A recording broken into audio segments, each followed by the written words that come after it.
Hi everybody, this is Andy Bachman of the Prioritize or Perish Climate Resilience web series. I'm on to episode 6 now. We're going to talk about vulnerability assessments. Vulnerability assessments set into motion by the US federal government starting last year, what's happened since then, leading up until now, and then peaking around the corner into 2023 and beyond, what we can expect to see. This is both for the federal government and with significant implications for the private sector too. Before we go there, let's go to the obligatory disclaimer. My views, my employer's views, similar, not same. Okay, I got that out of the way. Let's go to the heart of the presentation. And once again, let me see if I can figure out how to drive this thing, this thing meaning my mouse and the presentation, invariably screw things up. Quick comment from my cybersecurity colleagues. This is like pen testing, these vulnerability assessments, except instead of hiring talented cyber hackers to break into your networks and systems and report on what they found, now we're talking about looking at ourselves with our engineers mainly and figuring out how are our assets, how are our buildings, how is our mission potentially going to be impacted by what we see coming at us in the coming years, coming decades. Physical forces from climate change. So that's what we're talking about here. I promised you I was going to have problems with this. So let me try using a different system. So the first part is what the federal government is telling itself it needs to do and is already set into motion. That was the beginning of the administration, the last administration. So the executive order on tackling climate crisis at home and abroad has a section 211. And it says basically, I've highlighted some pieces for you, that led by Andrew Mayock, the federal chief sustainability officer, we need every agency and every department to bolster its adaptation. We need a plan for increasing adaptation and resilience for its main facilities and operations against climate change. Second part is we want the plan to include a detailed list of the vulnerabilities, overlaying, in this case, climate data from NOAA, but they can use other sources too. And the third part is once they submit the plan of what their vulnerabilities are, their assessment of the vulnerabilities, they're also supposed to include what they're going to do about them, how much it's going to cost, when they might do these things, and submit those things once a year. The first cycle just went by at the end of September.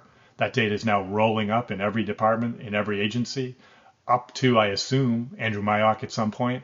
It's also supposed to be a transparent process. So we should be able to have a feel for some of the patterns that are emerging from those different types of data, different organizations relatively soon. I'm glad I'm not the person having to compile that stuff. All right, so just to give you a feel for what these things look like, at least on the outside, here's 6 of the different climate plans that emerged from the federal government.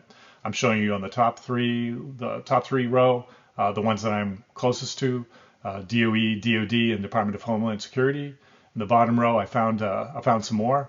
I wanted to see what they were doing, but I wasn't comprehensive. Don't pretend. I don't want to pretend for you to think that I was that thorough. I didn't have time for that.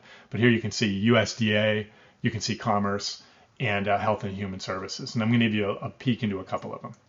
First of all, the DHS one. You're free to read around the ring here. There are 5 level of efforts that they call out. I like to highlight number 5. And again, I always do this, right? Reference back to my cybersecurity origins and tribe. We used to always say, and still do, we need to create a culture of cybersecurity awareness in a company, in an organization. Not everybody needs to be an expert. Hardly anybody needs to be an expert. But everybody needs to have an understanding of what the risk is and, given their position, what role they can do. How can they contribute to improve the cybersecurity posture of that organization? And here we have the same thing. DHS is saying to itself, with its many thousands of employees, we want those different folks in different roles to understand what the physical risks are coming to their part of their organization, how they could impact the mission, and what types of things they might be able to do to improve their overall standing. Really like that. I said the second one I looked at was Health and Human Services. I've been focusing a lot on heat lately. It's a pretty easy concept to understand. We're heating the atmosphere, which is heating the oceans, which is changing the weather patterns. I sometimes say global weirding, and causing things to happen that are really hard for us to deal with. Heat is like the most straightforward thing. And yet heat waves and heat domes that have happened in recent years have really caused a lot of trouble, and they will get worse, right? So I like the way HHS broke out what's the threat, what's the impact, the likely impacts, what kind of things it should do, looking inward on itself for its adaptation plan. Look at the HVAC systems. Are they designed to handle temperatures that they haven't seen before? And if not, and they probably haven't, they weren't, right? What kind of retrofits, what kind of other actions, maybe additional insulation, for example, can be taken before the bad impacts, before the bad forces really come and create unacceptable impacts. Then they break it down. Timeline. How soon should we take these actions? What's the budget? What are the budgetary aspects? And a little bit of governance at the bottom in terms of how is this going to roll up into our risk management process. Really like that. And this is HHS. All the organizations have things like this. Just want to give you a feel for what it's like to peek into one of them. Okay, so I said that the government is telling itself what to do, sort of trying to lead by example, but not just that. But also it's doing a couple things with the Securities and Exchange Commission and FERC, the Federal Energy Regulatory Commission, part of the DOE, but sort of not the DOE either. They're setting some things in motion that are beginning to stir the private sector. So check this out. I'll start with the SEC one first. And again, I've highlighted pieces. One, governance. This is in their reporting to the SEC. You're a company. You're reporting to the SEC. You do it quarterly. You do it annually. 10K, 10Q.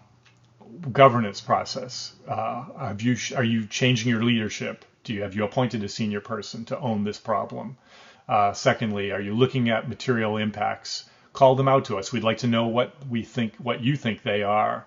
We want to know them going forward into the future in terms of your outlook. Is this going to affect your strategy, your business model? What's this going to really mean for your company? And since the main way we communicate with each other, the SEC and the companies that it oversees, how are you going to reflect this in your financial statements? We'll be looking for that. And I have a little reminder here down in the lower hand corner to go to the web, because I wanted to show you that the minute you say this is a potential rulemaking idea that we have, the SEC, it's a collaborative process. They don't ram it down anybody's throats. They say, we think we'd like to do these things. What do you think? The folks that we provide overwatch of. Some people, unsurprisingly, don't love it. Here's farm groups. They rally against this proposal. They want to be exempted from it. They won't be the only one. In fact, a whole range of different types of responses are filtering in. I just wanted you to see one of them. And I'm going to show you one for FERC in a second here too. It's a process, right? Oh, here, let me go large again. So let's move on to FERC. They have a thing called a NOPR, a Notice of Public. I'm forgetting what it stands for, but it has a number and it calls out a gap, okay? And it says that in the standards they have for reliability, that currently for extreme events, it doesn't require specific performance analysis for real heavy-duty heat and real heavy-duty cold. And they're thinking maybe we want to start talking about that when we're talking to FERC. Notice of public record, by the way, NOPR just hit me. A second gap point they call out in the gap is that even when those things are discussed, there's never been an obligation for anybody to do anything about them, to develop and implement corrective action. Well, FERC's starting to see that as suboptimal, and I think many people would agree that it's time for a change. So here's their NOPR. Here's some of the language from it. That was the gap before, right? We want you to, one, start layering in global climate models, data, to understand what's coming at your transmission assets, where and when. A second thing is we want to see a range of scenarios from the heat waves and heat domes to the freeze like happened in Texas in 2021, and consider all these things, how they're going to impact your resource mix, your generation, your transmission, et cetera, and then show us some corrective actions in ways that are very similar, right, to what I showed you with the federal government is supposed to be doing to itself. We want to see how you, the folks that run the most important critical infrastructure that we have, how are you taking these things on and dealing with them in a systematic way? Lastly, the point at the bottom, they're asking politely sort of, should we consider drought? And I would say, yeah, you should consider drought too, since that's affecting the entire western half of the country. If you were trying to, see what these responses were, I showed you the farm groups for the SEC part. If you're trying to see what kind of responses were coming in to the FERC notice of public ruling, well, you can do that. You just have to know what the number is, and we did, what the RM number was. There it is, highlighted there. And now you can scroll through. I'm not going to drill into these, although I have, but I don't think it's appropriate for me to unpack these, except to say you can see what some of the organizations' names are. You can see when they filed. You can click through the hot link and read their response. I'll just say, shorthand, they range from, this is a pretty good idea, we like this, but we recommend a minor tweak, to I don't think we need to do this, or please don't make us do this. That's the range that you get from these things, and you can follow these URLs and read them for yourself. There is a significant transparency in the process, and I really appreciate that. So we're back to this page, and that's the end. Went over 10 minutes, but it was a lot of material. I hope you found it helpful. Please feel free to go back and watch it again to pull more sense out of it if you need to.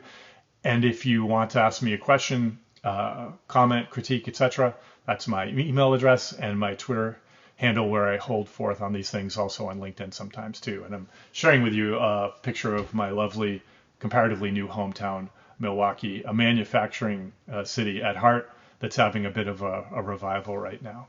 So that's all I've got. I hope this was good for you, and look forward to seeing you for episode 7. Take care.